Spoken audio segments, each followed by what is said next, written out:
सूर्यनगर नामक गांव में आदित्य नाम का एक गरीब जामुन वाला रहता था। वो जामुन बेचकर अपने परिवार का पालन पोषण करता था। गरीबी के कारण उसे अपने जीवन में बहुत सारी कठिनाइयों का सामना करना पड़ता था।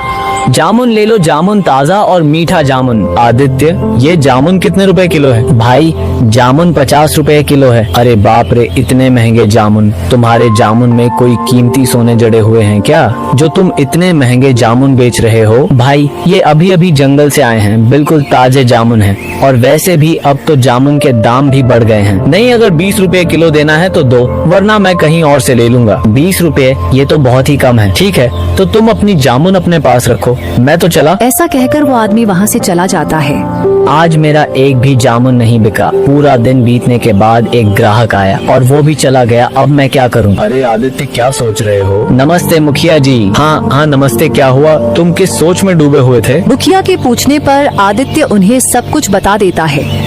आदित्य की बात सुनकर मुखिया जी अपने मन में सोचते हैं, इसके जामुन तो वाकई बहुत ही अच्छे हैं और ताज़ा है। वो आदमी बेवकूफ था, ऐसा करता हूँ, कम पैसों में मैं ही इसके जामुन खरीद लेता हूँ। ये सब सोचकर मुखिया जी बोलते हैं, ऐसा करो आदित्य, तुम मुझे ये जामुन 30 रुपए किलो के हिसाब से 10 किलो दे दो। ठीक है मुखिया जी, मैं अभी दे देता हूँ। ऐसा कहकर आदित्य मन में सोचता है, चलो, कम से कम मुखिया जी ने मुझसे बहुत ज्यादा तो पैसे कम नहीं करवाए। अब जो भी पैसे मिलेंगे मैं उन पैसों से घर की जरूरत का सामान ले लूंगा, क्योंकि खाली हाथ भी तो मैं घर नहीं जा सकता। मुखिया जी चालाकी से अपने मन में सोचते हैं, बेवकूफ आदमी, इन लोगों से प्यार के 2 मीठे बोल क्या बोल दो, ये लोग अपना सब कुछ न्यौछावर कर देते हैं। फिर मुखिया जी जामुन लेकर वहाँ से चले जाते हैं और आदित्य भी अपना सामान समेटकर अपने घर की ओर निकल जाता है। अजी, सुनते हो? अच्छा किया जो आप जल्दी आ गए। क्या हुआ रूपा, तुम इतनी परेशान क्यों हो रही हो? माँ की तबीयत बहुत खराब हो गई है, उसे बहुत तेज बुखार है। रूपा, तुम ये क्या कह रही हो? रुको, मैं अभी वैद्य जी को लेकर आता हूँ। फिर आदित्य वैद्य जी के पास चला जाता है। तभी रास्ते में बहुत तेज बारिश होने लगती है, लेकिन तब भी आदित्य अपनी माँ को बचाने के लिए जैसे तैसे करके वैद्य जी के पास पहुँच जाता है और आदित्य वैद्य जी को सारी बात बता देता है और वैद्य जी को अपने घर ले आता है। आदित्य, तुम्हारे माँ को बहुत तेज बुखार है।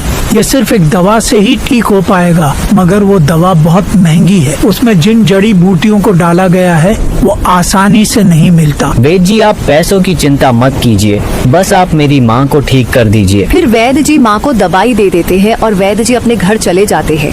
सुनते हो जी, आपके पास इतने सारे पैसे कहाँ से आए? आज मुखिया जी ने मुझसे काफी ज्यादा जामुन खरीद लिए थे, ये पैसे वहीं से आए थे। इसका मतलब सारे पैसे माँ की दवाइयों पर लग गए। हाँ रूपा, अब मेरे पास कुछ भी नहीं है। फिर ऐसे ही कुछ दिन बीत जाते हैं और आदित्य की माँ ठीक हो जाती है और उधर आदित्य के जामुन की बिक्री दिन भर दिन कम होती जा रही थी। वो रोजाना केवल 20 या 40 रुपए ही कमा पाता था। तो फिर एक दिन रूपा बोलती है, अजी, सुनते हो? आज तो घर में कुछ भी खाने को नहीं है। तुम चिंता मत करो रूपा, मैं कुछ इंतजाम करता हूँ। बस भगवान आज अपनी सुन ले और मेरी सारी जामुन बिक जाए। ठीक है रूपा, मैं जामुन बेचने चलता हूँ। इतना कहकर आदित्य अपनी जामुन की टोकरी लेकर गांव में चला जाता है। जामुन ले लो, जामुन ताज़ा और मीठा जामुन। इस तरह आदित्य पूरे गांव में जामुन बेचता है, लेकिन शाम होने तक उसकी एक भी जामुन नहीं बिकती। तो वो थक हार कर एक पेड़ के नीचे बैठ जाता है और मन में सोचने लगता है, सुबह से शाम हो गई, लेकिन अभी तक मेरी एक भी जामुन नहीं बिकी। अब तो ये जामुन भी सड़ने लगी है। अब मैं क्या करूं? हे ईश्वर, मेरे जीवन की कठिनाइयां कब खत्म होगी?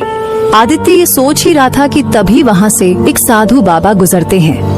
भिक्षामदेही तुम एक दोगे, ईश्वर तुम्हें सो देगा। प्रणाम साधु बाबा। आयुष्मान भव पुत्र। क्या आपको कुछ चाहिए साधु बाबा? हाँ पुत्र, मैं एक भिक्षुक हूँ और यहाँ लोगों से भिक्षा मांग रहा हूँ। कैसी भिक्षा साधु बाबा? पुत्र, मैं अपने शिष्यों के लिए भोजन इकट्ठा कर रहा हूँ, इसीलिए गांव लोगों से भिक्षा मांग रहा हूँ। पुत्र, अगर तुम चाहो तो अपनी खुशी से तुम भी कुछ थोड़ी सी भिक्षा दे सकते हो। क्षमा चाहता हूँ साधु बाबा, अभी मेरे पास आपको देने के लिए 1 रुपया भी नहीं है और ना ही मेरे घर में आटा या कोई अनाज है जो मैं आपको दे सकूं, और ना ही मैंने आज सुबह से कुछ कमाया है मेरे पास आपको देने के लिए। कुछ भी नहीं है। पुत्र, क्या तुम मुझे ये जामुन दे सकते हो? बाबा की ये बात सुनकर आदित्य अपने मन में सोचने लगा। हाँ, ये जामुन तो मैं साधु बाबा को दे ही सकता हूँ। वैसे भी शाम हो गई है और इनके बिकने की उम्मीद भी नहीं है। वैसे भी ये खराब हो जाएंगे, इससे अच्छा है कि किसी के पेट में चले जाए तो ज्यादा अच्छा होगा। ये सोचकर आदित्य बोलता है। जी साधु बाबा, आप ये जामुन ले जाइए। आदित्य की बात मानकर साधु बाबा टोकरी से थोड़ी सी जामुन उठा लेते हैं। ये क्या साधु बाबा, आप इतनी कम जामुन क्यों लेकर जा रहे हो? आप सारे जामुन ले जाइए। पुत्र, अगर मैंने तुम्हारी सारे जामुन ले लिए तो तुम क्या बेचोगे? कोई बात नहीं साधु बाबा, मैं कल दोबारा जामुन तोड़कर बेच दूंगा।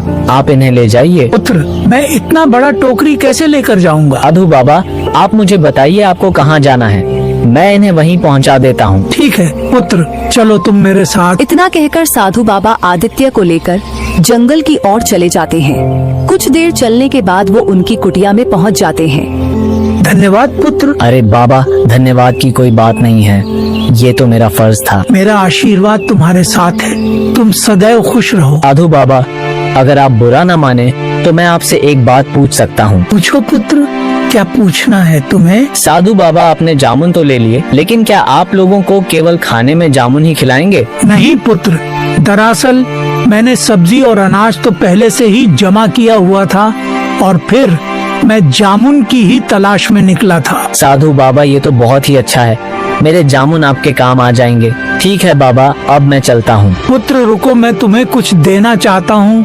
ये लो, इसका नाम रानी है।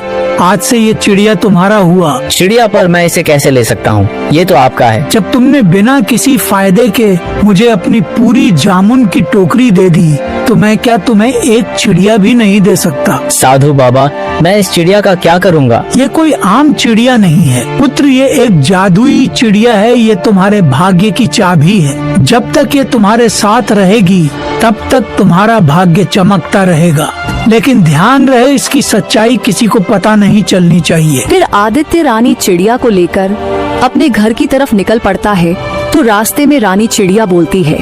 आदित्य, साधु बाबा ने जो कहा उसका ध्यान रखना। ये बात किसी को पता मत लगने देना कि मैं एक जादुई चिड़िया हूँ। ठीक है दोस्त, मैं वादा करता हूँ मैं ये सच कभी किसी को नहीं बताऊंगा। इतना कहकर आदित्य रानी चिड़िया को अपने घर ले जाता है। अजी, आप इस चिड़िया को कहाँ से लेकर आए हो? रूपा, ये चिड़िया अब से हमारे साथ ही रहेगा। आप इस चिड़िया को घर क्यों लेकर आए हो? जी, पहले ही हमारे खाने के लाले पड़े हुए हैं। एक वक्त की रोटी भी मुश्किल से नसीब हो पाती है, ऊपर से आप इस चिड़िया को ले आए। कैसी बात कर रही हो रूपा? भला ये छोटी सी चिड़िया कितना खा लेगी? और रही बात खाने की, तो जो हम खाएंगे वही इसे भी खिला देंगे। आदित्य और रूपा बातें कर रहे थे कि तभी उन्हें आवाज आती है। अरे आदित्य, क्या घर पर हो? जरा बाहर आओ। अरे सूरज भाई, आप यहाँ? हाँ आदित्य, वो क्या है ना, आज मेरी बेटी का जन्मदिन था, बहुत सारे पकवान बच गए, मैंने सोचा गांव में बांट दूं, इसीलिए मैं तुम्हें भी देने चला आया। ये लो। बहुत बहुत शुक्रिया भाई आपका। अरे नहीं आदित्य, इसमें शुक्रिया की क्या बात है? वैसे भी ये खाना खराब हो जाता तो इससे अच्छा किसी का पेट ही भर जाए। सूरज ये कहकर वहाँ से चला जाता है। ये तो बहुत स्वादिष्ट पकवान है। देखो रूपा, मैंने कहा था ना कि जिसके भाग्य में जो लिखा होता है वो उसे मिल ही जाता है। तुम खामखा चिंता कर रही थी। देखो ये पकवान हमारे पास खुद चलकर आ गए। आज तो हम खाएंगे, स्वादिष्ट पकवान पर गाएंगे ईश्वर के गुणगान। फिर वो सब मिलकर खाना खाते हैं। रूपा, मैं जामुन बेचने बाजार जा रहा हूँ। तो क्या आप इस रानी चिड़िया को भी साथ ले जाएंगे? क्यों, क्या हुआ? कुछ नहीं, मैं तो बस पूछ रही थी। आदित्य रूपा की बात सुनकर जामुन बेचने चला जाता है।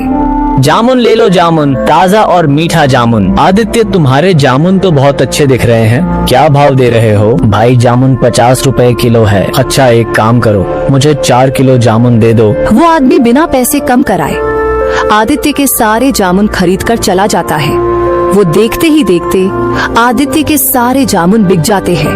अरे वाह, आज तो मेरी सारे जामुन अच्छे दामों में बिक गई। अब मैं इन पैसों से माँ और रूपा के लिए अच्छे कपड़े और पकवान लेकर जाऊंगा। फिर आदित्य सब सामान लेकर अपने घर चला जाता है। अजी, ये सब क्या है? आज मेरी कमाई बहुत ही अच्छी हुई है, इसीलिए मैं तुम दोनों के लिए कपड़े और पकवान लेकर आया हूँ। और फिर इसी तरह दिन गुजरते हैं। दिन प्रतिदिन आदित्य की कमाई बढ़ती जाती है। फिर एक दिन उनके घर एक भोला नाम का एक व्यक्ति आता है। ये लो आदित्य भाई, तुम्हारे पैसे जो तुमने मुझे 6 महीने पहले दिए थे मैं वापस करने आया हूँ। शुक्रिया भोला भाई। अरे शुक्रिया तो मुझे तुम्हारा करना चाहिए आदित्य, तुमने बुरे वक्त में मेरी मदद की थी, लेकिन ये पैसे लौटाने में मुझे थोड़ी देर हो गई, इसके लिए मैं माफी चाहता हूँ। भोला आदित्य के पैसे वापस करता है और वो वहाँ से चला जाता है। अजी सुनते हो, ये अचानक से लोग हम पर इतने मेहरबान कैसे हो गए? पता नहीं क्यों मुझे ऐसा लगता है जब से ये रानी चिड़िया हमारे घर आई है तभी से हमारे भाग्य बदल गए हैं। रूपा तुम खामखा क्या क्या सोच रही हो, ऐसा कुछ भी नहीं है। दूसरी तरफ आदित्य की तरक्की देखकर लोग जल भुन रहे थे। इस आदित्य के सारे जामुन चुटकियों में बिक जाते हैं और एक हम लोग हैं, सुबह से बैठे रहते हैं, लेकिन हमारी एक भी फल नहीं बिकते हैं। अरे हाँ भाई, तुम बिल्कुल सही कह रहे हो। इससे पहले कि इस आदित्य की वजह से हमारा धंधा बंद हो जाए, हमें कुछ ना कुछ तो करना ही होगा। ऐसा करते हैं भाई, इसकी शिकायत अपन मुखिया जी से करते हैं, बाकी वो खुद ही देख लेंगे। ना कहकर वो दोनों मुखिया जी के पास जाते हैं।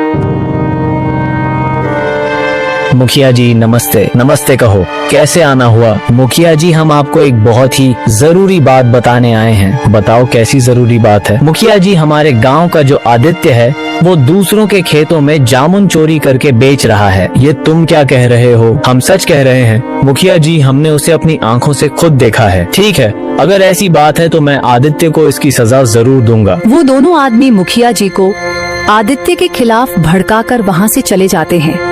मैंने तो आदित्य को बहुत ही सीधा समझा था, मगर ये तो मुझसे भी ज्यादा चालाक निकला। मुझे इसके बारे में पता लगाना होगा। आज रात ही मैं आदित्य के यहाँ जाकर इस बात का पता लगाऊंगा। फिर रात होने पर मुखिया जी चुपचाप आदित्य के आंगन में आ जाते हैं और उसके घर की खिड़की के पास खड़े हो जाते हैं। सुनो जी, आपको मेरी कसम है, मुझे बताइए आखिर हमारे भाग्य के बदलने के पीछे क्या बात है? मुझे सच्चाई जाननी है। रूपा के कसम देने पर आदित्य सारी सच सच बात बता देता है। अरे वाह, ये तो बहुत ही खुशी की बात है। उन दोनों की ये सारी बातें मुखिया जी सुन लेते हैं। ओह, तो इसका मतलब ये है कि इस चिड़िया के हाथ में ही आदित्य के भाग्य की चाबी है। अगर मैं इस चिड़िया को अपने साथ ले जाऊं तो मेरा भाग्य भी बदल जाएगा। फिर अगले दिन सुबह होने पर मुखिया जी उन आदमियों के साथ आदित्य के यहाँ पहुँच जाते हैं। आदित्य, तुम इतने बड़े चोर निकलोगे मैंने कभी सोचा नहीं था। चोरी? कैसी चोरी मुखिया जी? ज्यादा बनने की जरूरत नहीं है, मैं तुम्हारी सारी सच्चाई जान चुका हूँ। कैसी सच्चाई मुखिया जी? आदित्य, एक तो तुम दूसरों के खेतों से जामुन चोरी करके बेचते हो और पूछते हो कैसी चोरी? तुम्हारी सजा ये है कि अब तुम्हें मुझे 15,000 रुपए का भुगतान करना पड़ेगा। मुखिया जी, मेरे पास इतने पैसे तो नहीं है और मैं सच बोल रहा हूँ, मैंने किसी के यहाँ कोई चोरी नहीं की। अगर तुम्हारे पास 15,000 रुपए नहीं है तो मैं ये तुम्हारा चिड़िया अपने साथ ले जाऊंगा। नहीं नहीं, मैं तुम्हारे साथ नहीं जाऊंगी। मुखिया जी, ये मेरा चिड़िया है, आप मेरे चिड़िया को ऐसे लेकर नहीं जा सकते। आदित्य को बेबस देखकर वही फल वाला आदमी बोलता है, मारो इसे, ये हमारे खेतों में चोरी करता है और हमारी मेहनत के पैसों पर ऐश कर रहा है। हाँ हाँ, मारो मारो इसे, ये हमारे खेतों में चोरी करता है और हमारी मेहनत के पैसों पर ऐश कर रहा है। हाँ हाँ, मारो इसे, ये चोर है। छोड़ दो मेरे पति को, ये निर्दोष है, इन्होंने कुछ नहीं किया है। सभी की ऐसी बातें सुनकर मुखिया जी आदित्य को छोड़ देते हैं और अपने मन में सोचते हैं, बेवकूफ इंसान, अब मैं इसके चिड़िया से अपने भाग्य को बदलूंगा। फिर ऐसे ही कुछ दिन बीत जाते हैं। रानी चिड़िया के चले जाने से आदित्य की हालत पहले से भी बदतर हो जाती है। सुनिए जी, हमारे पास तो अब खाने के लिए कुछ भी नहीं है। अब तो हमारी पहले की तरह जामुन बिकना भी बंद हो गई है। ईश्वर पर भरोसा रखो रूपा, वो कोई ना कोई रास्ता जरूर निकालेंगे। और उधर सुनो चिड़िया, अब से तुम मेरे साथ ही रहोगे और मैं ही तुम्हारा मालिक हूँ, समझे? नहीं, मेरा मालिक आदित्य है और वो मेरी दोस्त है। मुखिया जी चिड़िया से बातें कर ही रहे थे कि तभी उनके पास व्यापारी आता है। अरे रमेश भाई। हाँ मुखिया जी, मैं यहाँ एक काम से आया हूँ। कहिए क्या काम है? असल में मैं इस गांव को छोड़कर जा रहा हूँ और यहाँ मेरी बहुत सी जमीनें हैं जिन्हें मुझे बेचना है, तो मैं इसमें आपकी क्या मदद कर सकता हूँ? यही कि अगर आप मेरी सारी जमीनें खरीद ले तो बहुत अच्छा होगा, क्योंकि आपके सिवा इस गांव में मेरी इतनी सारी जमीनें कोई नहीं खरीद सकता। फिर मुखिया जी उस व्यापारी की जमीनों को कम कीमत पर खरीद लेते हैं और कुछ दिनों में उन जमीनों को 2 गुनी कीमत में बेच देते हैं। अरे वाह, ये चिड़िया तो वाकई किस्मत की चाबी है। मुझे इसे सबसे छुपा कर रखना होगा, वरना इसे कोई भी लेकर जा सकता है। फिर ऐसे ही कुछ दिन बीत जाते हैं तो एक दिन मुखिया जी सिर्फ पिंजरे का गेट खुला ही रह जाता है और चिड़िया मौका पाते ही वहाँ से उड़ जाते हैं। जब थोड़ी देर बाद वो मुखिया जी आते हैं तो पिंजरे को खाली देखकर वो हैरान हो जाते हैं। अरे ये क्या, वो चिड़िया कहाँ चला गया? अभी सरपंच जी उस चिड़िया को ढूंढ ही रहे थे कि तभी वही व्यापारी वहाँ आता है।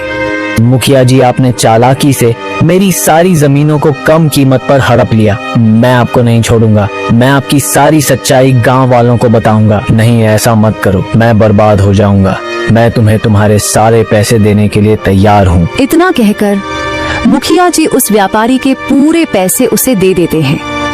पैसे लेकर व्यापारी वहाँ से चला जाता है। मैंने आदित्य का चिड़िया छीनकर उसके साथ बहुत बुरा किया। शायद मुझे आज उसी पाप की सजा मिली है। और दूसरी तरफ अजी, आप कहाँ जा रहे हो? मैं जंगल की तरफ जा रहा हूँ। रूपा, बस थोड़ी देर में आता हूँ। इतना कहकर आदित्य जंगल की ओर निकल जाता है।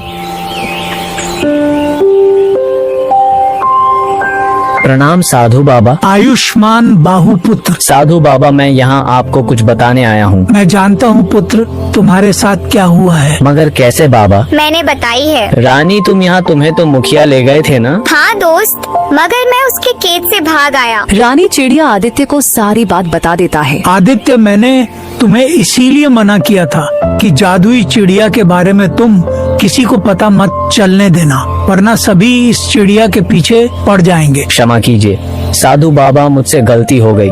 मुझे मजबूरी में रूपा को रानी चिड़िया के बारे में बताना पड़ा था। कोई बात नहीं पुत्र, गलती इंसान से ही होती है। ये चिड़िया मैं तुम्हें वापस करना चाहता हूँ और आशा करता हूँ कि तुम दोबारा कोई गलती नहीं करोगे। धन्यवाद साधु बाबा, मैं वादा करता हूँ कि मैं दोबारा ऐसी कोई गलती नहीं करूँगा। रानी चिड़िया को पाकर आदित्य का भाग्य दोबारा चमक जाता है और वो दिन प्रतिदिन अमीर होता जाता है।